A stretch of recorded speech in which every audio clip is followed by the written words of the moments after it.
Hi guys, welcome two माय channel. आप सभी का मेरे चैनल में स्वागत है। आज मैं आप सभी के लिए बहुत ही प्यारा देवी पचरा गीत लेकर आई हूँ, जो कि नया है, बिल्कुल पारंपरिक है, बहुत ही सुंदर है। सुनिए आप सभी, और पसंद आए तो प्लीज मेरे चैनल को लाइक, सब्सक्राइब, शेयर, कमेंट जरूर करिएगा और आगे बढ़ाइए ऐसे ही हमें। चलिए सुनाते हैं, एंजॉय करिए और कमेंट लाइक जरूर करिएगा, शेयर भी करिएगा इसे, इसको पसंद आए तो।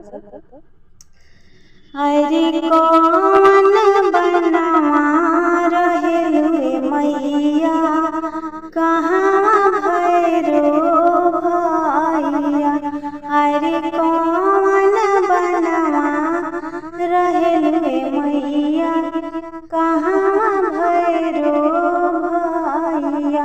हरे के दली बनवा रहेले सेवका, वही जा भैरो भैया।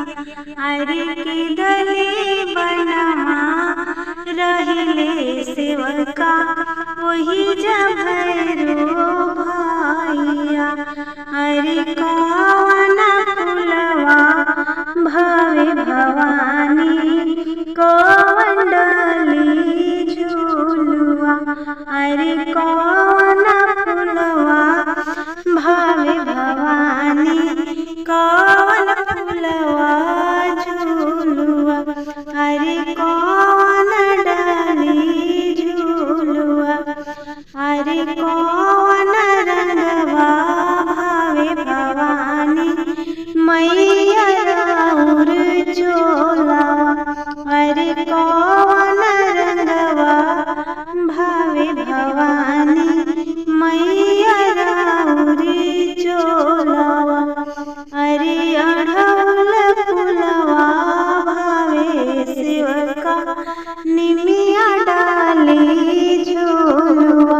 हरे अढ़ौल फुलवा भावे सेवका, निमिया डाली झूलुआ। हरे लाले रंगवा भावे सेवका, देवी जी के चोलावा।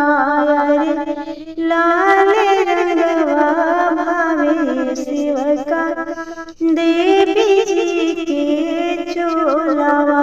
हरे कौन बनवा रहेलुए मैया, कहाँ भैरो भैया।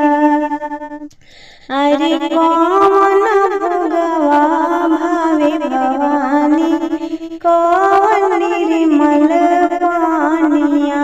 हरे कौन भोगवा भावे भवानी, कौन निर्मल पानिया।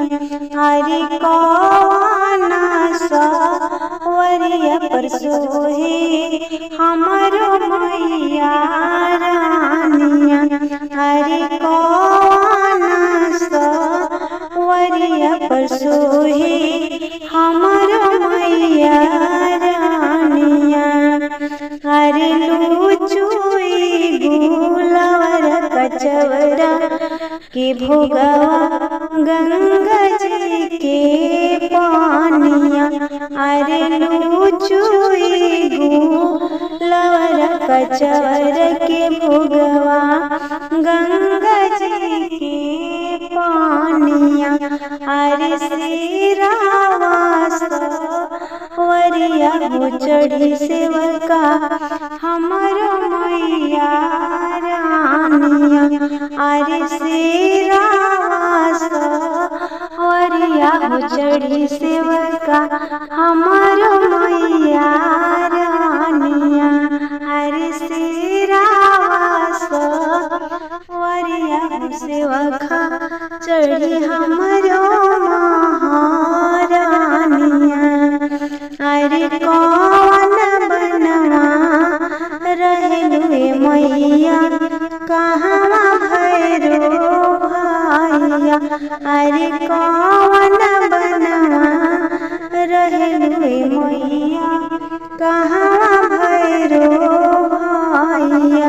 हरे के दली बनवा रहले सेवका वही जब भैरो भैया हर के दली बनवा रहले सेवका वही जब भैरो भैया वही जब भैरो